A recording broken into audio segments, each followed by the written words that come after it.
Assalamualaikum warahmatullahi wabarakatuh. Alhamdulillah alladzi bi ni'matihi tatimmu shalihat wa bi fadlihi tatanazzalul barakat wal khairat wa bi taufiqihi tatahaqqaqul maqasid. Ketika meninggal orang tua, para ahli warisnya pun bergaduh, ribut satu dan yang lainnya. Ya. Tentu harta tersebut secara nilai ekonomi itu tidak bisa dimanfaatkan. Harta tersebut secara nilai ekonomi tidak bisa dimanfaatkan oleh para ahli warisnya karena dianggap ini adalah harta sengketa. Sehingga yang harusnya itu bisa dinikmati oleh para ahli waris, tapi karena Bismillahirrahmanirrahim. Assalamualaikum warahmatullahi wabarakatuh.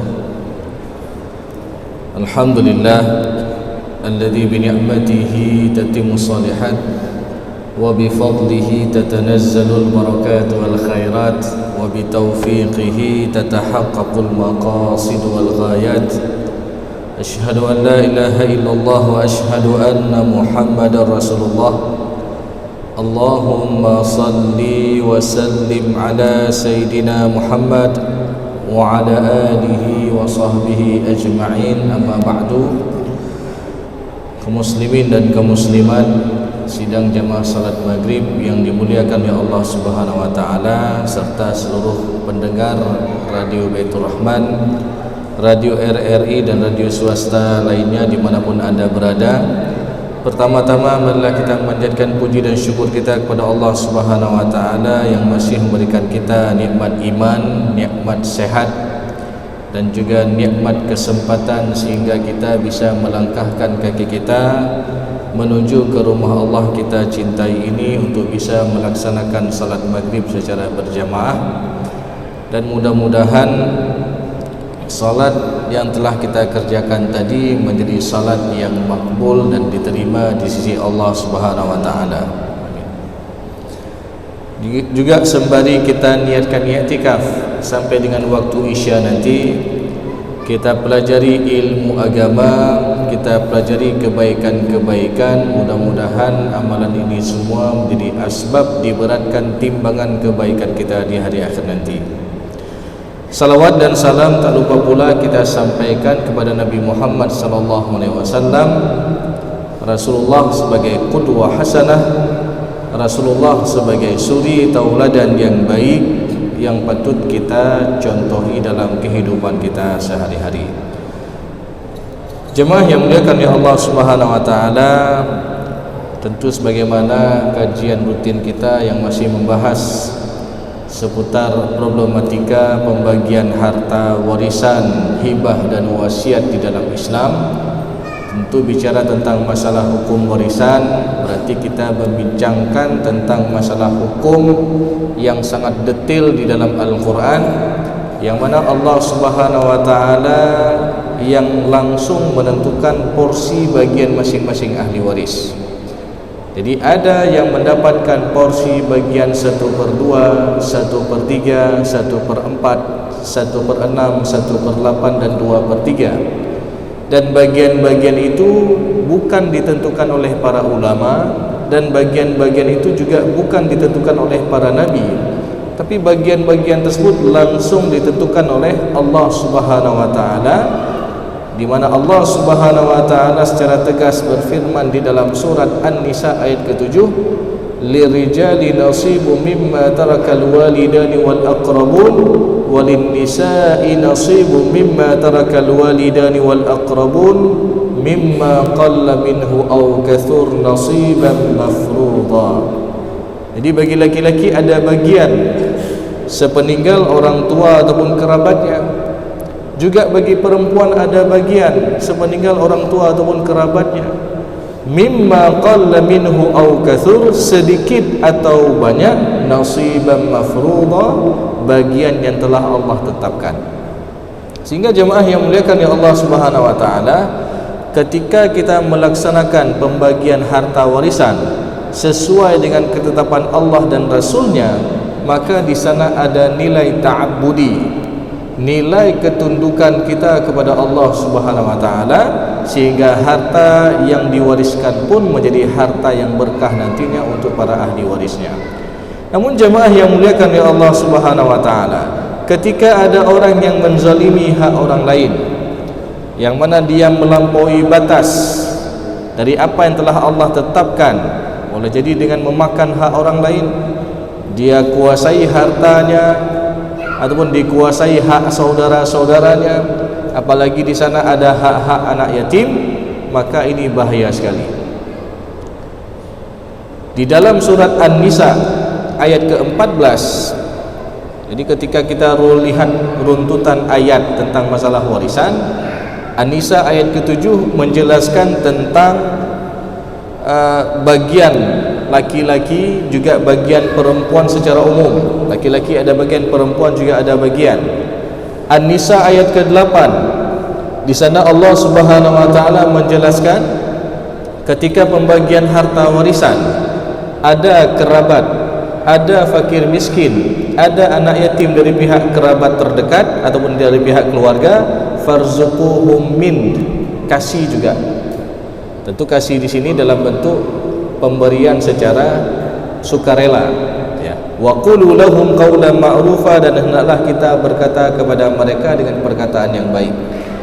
An-Nisa ayat ke-9, di sana Allah Subhanahu wa taala menjelaskan tentang kita dianjurkan untuk meninggalkan generasi kita, generasi yang kuat, anak-anak yang kuat.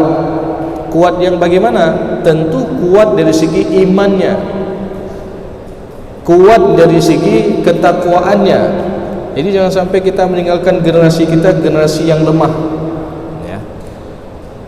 Sehingga jemaah yang dimuliakan oleh Allah Subhanahu wa taala, dalam pemberian wasiat itu pun bukan hanya wasiat harta semata, tapi juga seorang orang tua harus memberikan wasiat ketakwaan kepada anak-anaknya. Sebagaimana Nabi Ya'qub alaihissalam menjelang ajalnya dipanggil semua anak-anaknya, lalu ditanya satu persatu, ma ta'buduna min ba'di, apa yang kalian sembah ketika aku sudah tidak ada nanti? Apakah masih mau salat? Apakah masih mau puasa, zakat, menjaga silaturahim dan lain sebagainya? Maka wasiat-wasiat seperti ini harus disampaikan kepada anak-anak sebelum meninggal dunia. Karena ini juga agar kita bisa meninggalkan generasi kita, generasi yang kuat. Kuat dari segi ketakwaannya, imannya, kuat juga dari segi ekonominya. Jadi harus kita sadari ataupun kita berikan penyadaran kepada para ahli waris bahwasanya ketika ada sedikit harta yang ditinggalkan oleh orang tua, maka ini pada dasarnya nikmat. Harta tersebut nikmat, harta yang didapat tanpa harus dia capek-capek kerja, harta yang didapat tanpa harus dia keluarin keringat. Jadi ini nikmat.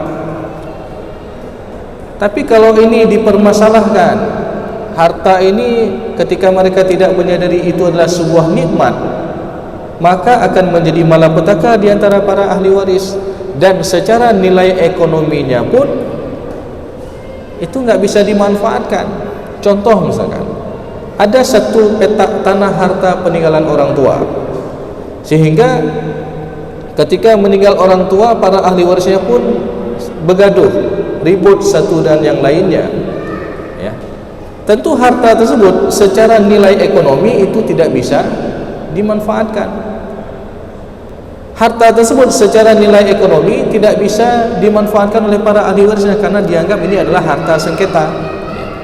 Sehingga yang harusnya itu bisa dinikmati oleh para ahli waris, tapi karena mereka ribut satu dengan yang lainnya, akhirnya harta tersebut tidak bernilai, tidak bisa dinikmati. Bahkan yang sangat kita sayangkan, ada sampai harta peninggalan orang tua itu diperselisihkan di sidang. Jadi secara mediasi pertama enggak berhasil, dibawa ke pengadilan agama ataupun ke mahkamah syariah kalau di Aceh, ya. Ketika di sidang sudah keluar putusan, ada pihak yang enggak puas, lalu dia naik banding lagi, ya. Lalu sampai ke tingkat banding, sidang, ada pihak yang dimenangkan, salah satu pihak ataupun pihak yang kalah merasa enggak puas, mereka mengajukan gugatan lagi ke Mahkamah Agung. Mereka kasasi lagi, ya. Sampai ke Mahkamah Agung, sidang, lalu sudah ada putusan kasasi dari pihak Mahkamah Agung, lalu ada pihak yang tak puas sampai mereka mengadakan PK, peninjauan kembali lagi. Dan sekali lagi, ini bukan setahun 2 tahun, ya. Bahkan sampai 5 tahun, ya. Yang seharusnya 5 tahun itu dari harta itu menjadi nilai ekonomi bagi para ahli warisnya. Jadi ini jemaah yang muliakan ya Allah Subhanahu wa taala. Maka jemaah yang muliakan ya Allah Subhanahu wa taala, sebagaimana yang kita sebutkan tadi, bahwasanya harta yang ditinggalkan oleh para orang tua itu tentu menjadi nikmat bagi para ahli warisnya. Jangan sampai harta ini menjadi musibah dan malapetaka di antara para ahli waris. Dan tentu yang sangat kita sedihkan jemaah yang muliakan ya Allah Subhanahu wa taala, tidak hanya itu, bahkan sampai kezalimannya ini sudah melebihi batas. Ada yang sampai menyebarkan fitnah. Abang tuduh adik sudah jual harta peninggalan orang tua, lalu adiknya mengatakan, "Bang, tunggu dulu bang, waktu kami masih kecil abang sudah jual duluan dulu punya harta peninggalan orang tua." Sudah saling memfitnah, sehingga tanpa mereka sadari ada di antara mereka yang memakan yang bukan haknya. Dan ini sangat kita sedihkan, ya. Yang bukan haknya dia makan, padahal ancaman di dalam Al-Quran itu sudah sangat jelas. Ancaman dalam hadis Rasulullah SAW itu juga sudah sangat jelas. Jadi barang siapa yang memakan hak saudaranya, itu sama dengan dia telah memakan bara api dalam perutnya. Bahkan tidak hanya itu, ketika dia memakan hak anak yatim, misalkan almarhum meninggal dunia meninggalkan anak yang masih kecil-kecil, yang mana hartanya ini dijaga oleh salah satu ahli waris yang masih hidup, ataupun katakanlah walinya, ya.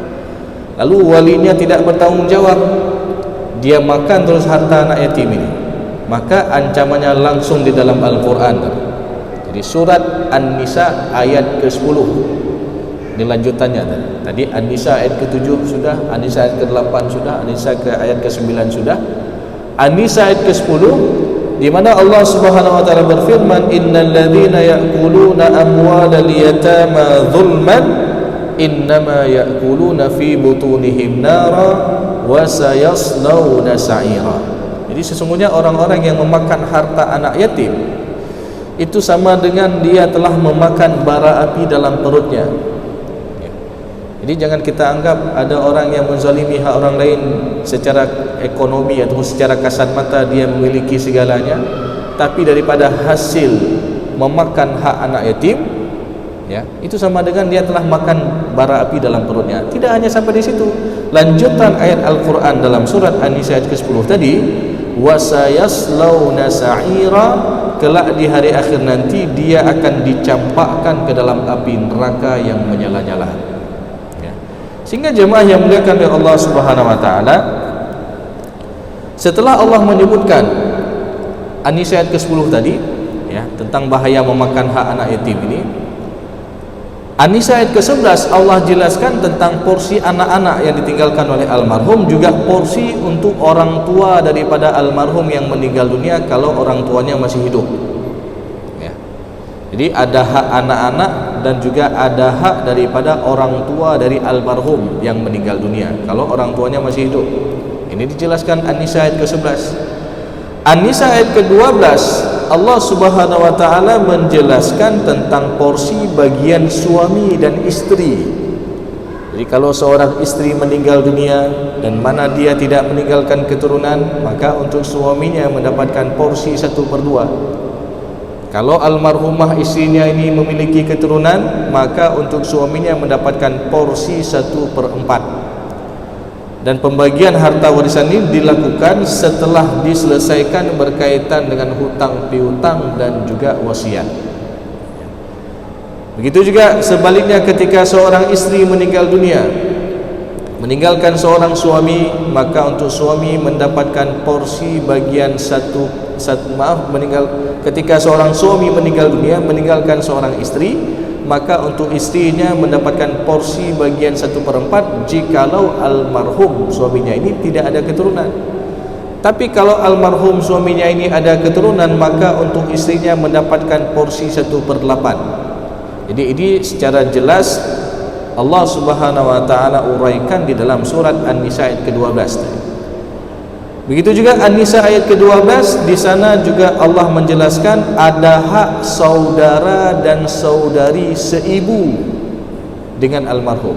Maknanya hubungan kekerabatannya dengan almarhum, mereka adalah saudara seibu, satu ibu beda bapak. Jadi kalau ada satu ibu beda bapak, ini juga termasuk ahli waris. Selama saudari seibu ataupun saudara seibu ini tidak ada yang menghalangnya. Siapa yang menghalangnya? Kalau ada anak laki-laki ataupun kalau ada ayah dan kakek. Jadi ini bisa menghalang saudara seibu. Jadi bagian saudara dan saudari seibu ini juga dijelaskan dalam surat An-Nisa ayat ke-12. Nah, An-Nisa ayat ke-13, di sana Allah menjelaskan tentang orang-orang yang ikut perintah Allah. Tilka hududullah, itulah batasan-batasan ketentuan Allah.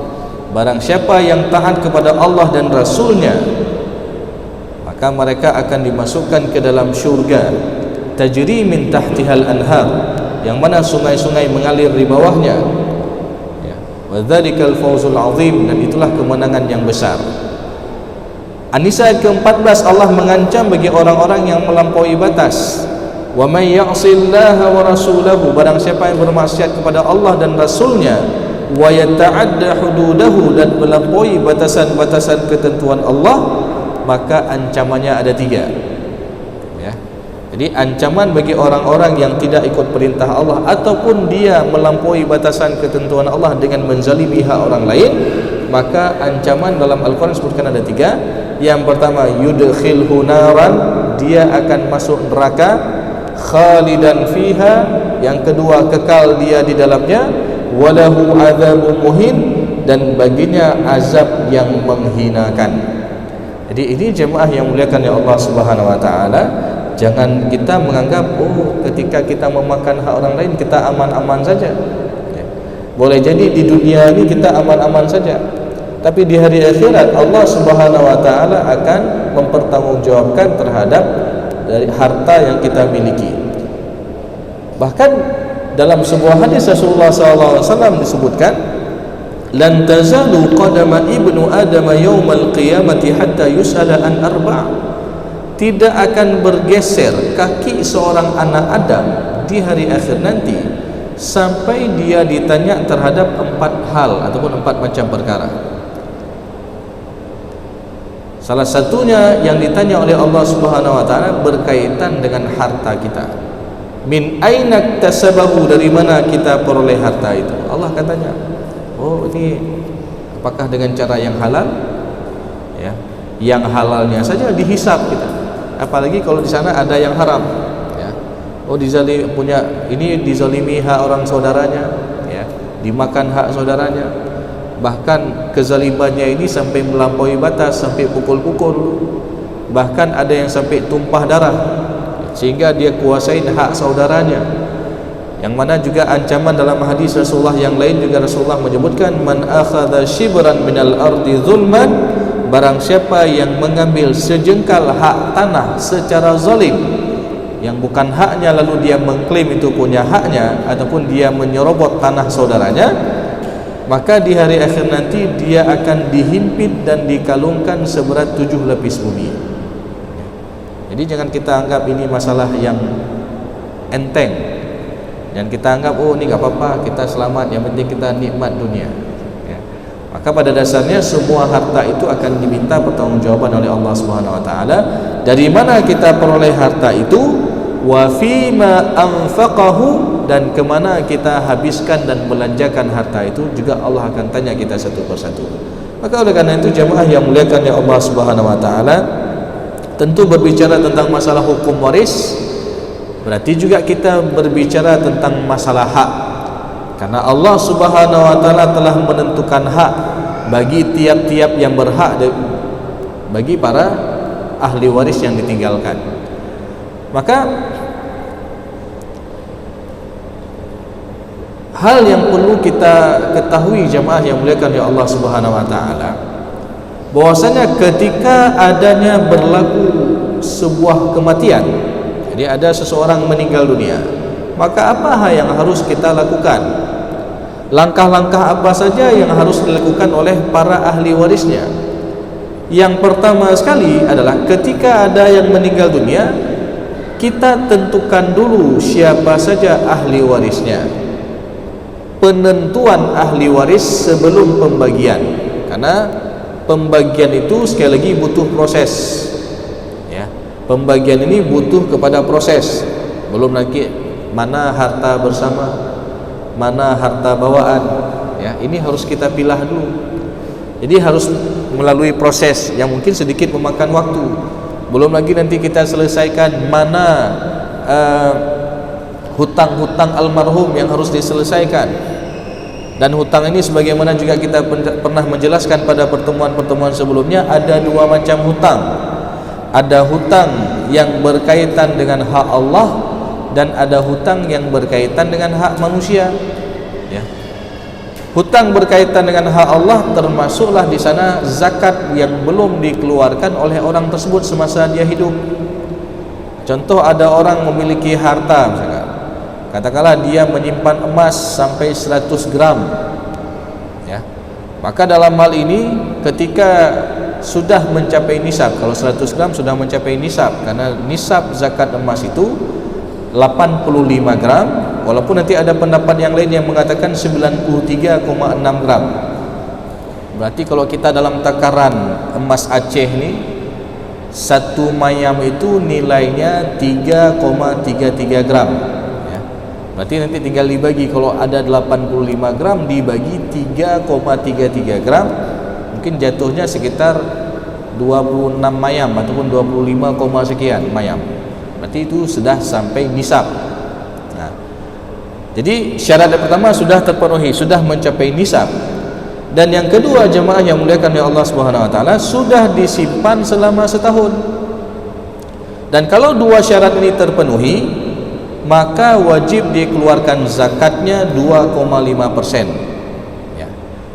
Namun bagi orang yang semasa hidupnya belum mengeluarkan zakat, dia sudah, yang pertama syarat daripada hartanya sudah terpenuhi dua-duanya, tapi belum sempat dia keluarkan, kemudian dia meninggal dunia, maka di sana ada kewajiban yang harus diselesaikan oleh para ahli warisnya, yaitu menyelesaikan hutang berkaitan dengan hak Allah, ya. Karena ada pembahasan kita pertemuan 2 pekan yang lalu, kita sudah membahas bahaya bagi orang yang tidak mengeluarkan zakat, ya. Bahkan hartanya itu akan dikalungkan di lehernya di hari kiamat, sebagaimana dalam surat Ali Imran ayat 180, wala yahsabanna alladhina yabkhaluna bima atahumullahu min fadlih huwa khairul lahum bal huwa syarrul lahum sayutawwaquna ma bakhilu bihi yaumal qiyamah. Jadi janganlah mereka mengira ketika mereka bakhil dari apa-apa yang telah Allah karuniakan ke atas mereka. Jadi dia bakhil daripada nikmat yang Allah berikan, dia enggak mau berinfak, enggak mau keluarin zakat, enggak mau bersedekah, itu dia kira baik baginya. Bal huwa syarrul lahum, bahkan itu adalah buruk baginya. Sayutawwaquna ma bakhilu bihi yaumal qiyamah, maka harta yang mereka bakhilkan itu kelak di hari kiamat akan dikalungkan di lehernya. Bagaimana dimaksud dengan ayat ini? Hartanya itu akan dikalungkan, apakah nanti akan dikalungkan nanti perhiasannya di lehernya di hari kiamat? Bukan.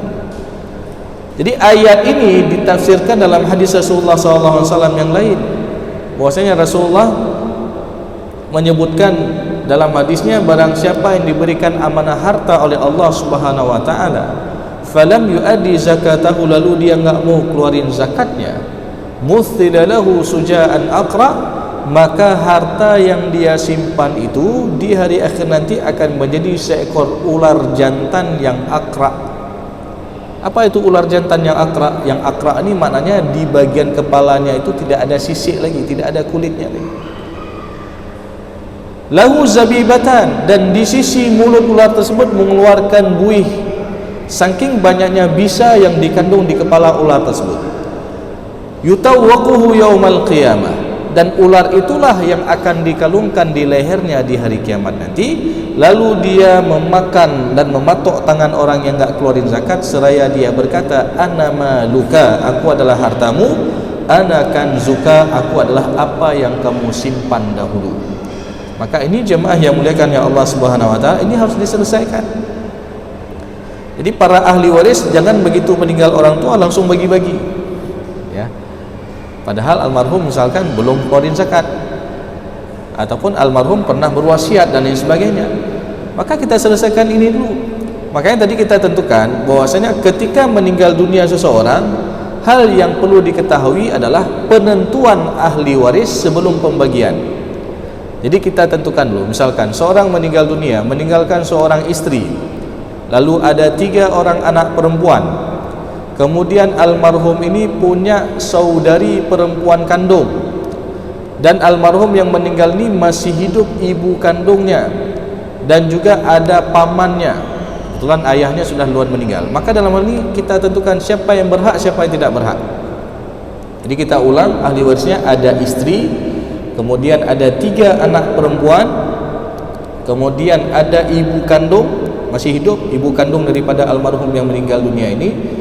Kemudian almarhum yang meninggal ini masih hidup adik perempuan, dan juga ada paman, adik ayahnya. Kebetulan ayahnya sudah duluan meninggal dunia.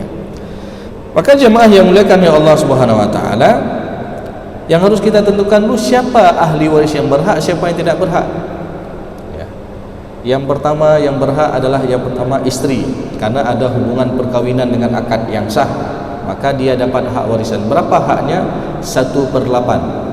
Kenapa dia dapat bagian 1/8? Kenapa istri dapat bagian 1/8? Karena almarhum yang meninggal ini punya keturunan tadi, 3 orang anak perempuan, ya, berdasarkan An-Nisa ayat ke-12. Kemudian termasuk ahli warisnya adalah 3 orang anak perempuan. Berapa porsi 3 orang anak perempuan ini? Mereka mendapatkan bagian 2/3. Dari mana kita tahu anak perempuan ini dapat bagian 2/3? Nanti buka An-Nisa ayat ke-11. Fa in kunna nisa'an fawqa ithnataini falahunna thulutsa ma tarak. Jadi kalau almarhum yang meninggal dunia ini meninggalkan keturunan anak perempuan lebih dari 1, maka bagian mereka adalah 2/3. Dengan syarat tidak ada anak laki-laki. Ya. Jadi 2/3 ini bagian untuk anak perempuan yang lebih dari 1, dengan syarat tidak ada anak laki-laki. Kemudian untuk ibu kandung, ibu kandungnya juga ada hak. Jadi jangan kita menganggap mentang-mentang almarhum ini punya keturunan, lalu untuk ibu kandung daripada almarhum ataupun nenek daripada si anak-anak ini enggak dapat, ya. Tetap ada hak. Berapa bagian untuk ibu kandung daripada almarhum? Ia mendapatkan porsi 1/6. Ya. Dari mana kita tahu ibu kandung daripada almarhum ini dapat porsi bagian 1/6? Dalam surat An-Nisa ayat ke-11 tadi. Setelah Allah menyebutkan bagian anak-anak, lalu Allah menyebutkan bagian untuk orang tua daripada almarhum, wali abawaihi likulli wahidin minhuma sudusu mimma taraka in kana lahu walad. Jadi untuk orang tua daripada almarhum, ayah dan ibunya, kalau masih hidup dua-dua, maka masing-masing dapat bagian 1/6, 1/6. Ayah kandung kalau masih hidup dapat bagian 1/6, ibu kandung juga dapat bagian 1/6 jikalau almarhum yang meninggal ini memiliki keturunan. Maka dalam kasus tadi, karena yang hidup hanya ibundanya saja, ibu kandung saja, maka ibu dapat bagian 1/6. Ya. Kemudian untuk saudari perempuan kandung tadi, adik perempuan daripada almarhum yang meninggal, apakah dapat? Maka dalam hal ini untuk adik perempuan kandung ini dia dapat hak. Berapa bagiannya? Dia mendapatkan bagian asabah ma'al ghairi, berdasarkan hadis Rasulullah SAW ataupun kaedah para ulama ilmu faraid yang menyebutkan apa? Ij'alu al-akhawat ma'al banat asabatan. Jadikanlah saudari perempuan kandung daripada almarhum yang meninggal dunia ini, apabila berjumpa dengan keturunan perempuan saja, tidak ada keturunan laki-laki, maka dia kasih bagian asabah. Maka ini dikenal dengan asabah ma'al ghairi. Sedangkan paman tadi, walaupun paman ini boleh kita katakan kan wali, tapi dia terhalang dengan saudari perempuan kandung yang posisinya adalah asabah ma'al ghairi. Maka ini jemaah yang muliakan ya Allah SWT harus kita tahu. Jangan nanti apa yang kuasai pamannya, karena mereka menganggap oh saya wali ya. Kan kami ini kan laki-laki yang ada daripada ahli waris ya. Teh hak lun hak wali, mana hak saya hak wali ya. Prehle, tunggu dulu ya, kita lihat apakah berhak atau tidak berhak. Jadi ini yang harus ditentukan, penentuan sebelum pembagian. Karena jemaah yang muliakan ya Allah Subhanahu wa taala, sekali lagi sebagaimana kita sebutkan tadi, kalau ini tidak dilakukan, apalagi ditangguhkan dalam waktu yang lama, maka ini akan terjadi permasalahan. Katakanlah tadi, belum difaraidkan harta peninggalan orang tuanya ataupun harta daripada almarhum ini, ibundanya meninggal dunia. Ataupun nanti belum difaraidkan harta daripada almarhum ini, salah satu anaknya nanti meninggal dunia, maka ini akan terjadi tumpang tindih dalam permasalahan warisan. Walaupun kalau kita ingin menyelesaikan, bisa-bisa saja dengan kita runutkan, oh siapa duluan meninggal. Yang pertama meninggal ini punya istri, punya 3 anak perempuan, punya ibunda ataupun ibu kandung daripada almarhum, maka ibunya ada hak. Masalahnya belum dibagi, ibu meninggal dunia ya, maka tetap kita hitung hak ibu. Kemudian kita lihat lagi setelah ibu meninggal dunia, siapa ahli waris yang ada. Begitu juga nanti, oh belum dibagi harta peninggalan orang tuanya, tadi ada 3 anak perempuan, salah satu daripada anaknya ini meninggal dunia, ini tetap juga kita harus hitung ya. Karena sekali lagi penentuan ahli waris itu bukan ketika mau bagi, tapi penentuan ahli waris itu adalah ketika meninggalnya almarhum ya. Maka jemaah yang muliakan ya Allah Subhanahu wa taala, jangan kita merasa tersinggung ya ketika ada yang meninggal dunia, lalu beberapa hari kemudian, katakanlah hari ketiga ataupun hari kelima ataupun hari ketujuh, salah seorang ahli waris bertanya tentang masalah warisan. Jadi karena banyak kita dengar ini juga banyak orang masih marah-marah ya. Udah marah-marah bahas masalah faraid. Apa nih ngomong-ngomong masalah warisan. Tanah almarhum masih basah. Tanah almarhum masih merah ya. Padahal sekali lagi penentuan warisan itu ataupun kita bicara masalah warisan ketika adanya kematian ya. Kalau ada orang masih hidup itu nggak ada bahas masalah warisan. Orang masih hidup bagi-bagi harta itu namanya hibah ataupun wasiat ya. Nanti ada syarat dan ketentuan tertentu. Hibah dan wasiat itu diperuntukkan untuk para ahli warisnya, ada aturan-aturannya. Tapi bicara tentang masalah warisan ketika adanya berlaku kematian, makanya tadi jangan tersinggung ketika ditanya ataupun dibahas berkaitan tentang masalah warisan ketika ada meninggal dunia. Karena sekali lagi ini kita bicara tentang masalah hak. Walaupun nanti kadang-kadang ahli waris sepakat untuk menunda ya. Ustaz, boleh gak kami menunda pembagian warisan karena ibu kami masih hidup, biarlah harta itu dinikmati oleh ibu misalkan.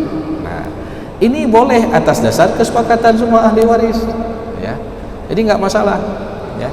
Bahkan juga ada sebagian orang ketika almarhum yang meninggal ini dia meninggalkan satu unit usaha ataupun tempat usaha, ada sebuah perusahaan misalkan. Lalu ahli warisnya sepakat untuk tidak dijual perusahaan tersebut. Tapi apa? Masing-masing ahli warisnya ini mendapatkan saham sesuai dengan porsi warisan. Apakah ini diperbolehkan? Boleh. Atas dasar kesepakatan semua ahli waris. Ya. Dan tidak ada yang boleh menjualnya kecuali atas keizinan daripada semua para ahli waris. Jadi ini jemaah yang muliakan oleh Allah Subhanahu wa taala. Maka intinya jangan sampai kita menzalimi hak-hak daripada ahli waris yang lain. Oh, kalau ada urusan misalkan mereka saling ridha satu dengan yang lainnya, misalkan contoh yang laki-laki mengatakan kepada adiknya yang perempuan, adik, abang sudah tahu bagian abang secara syariat ini 2:1 dengan adik, tapi kita nggak usah ribut-ribut misalkan. Ini nikmat yang kita dapatkan dari harta orang tua kita, kita bagi sama aja. Apakah boleh seperti itu? Boleh ya. tapi setelah semua ahli waris menyadari bagian mereka secara syariat. Dan sekali lagi bahwasanya pembagian secara musyawarah ini itu diperbolehkan ataupun ini harus dikuatkan lagi dengan hitam atas putih.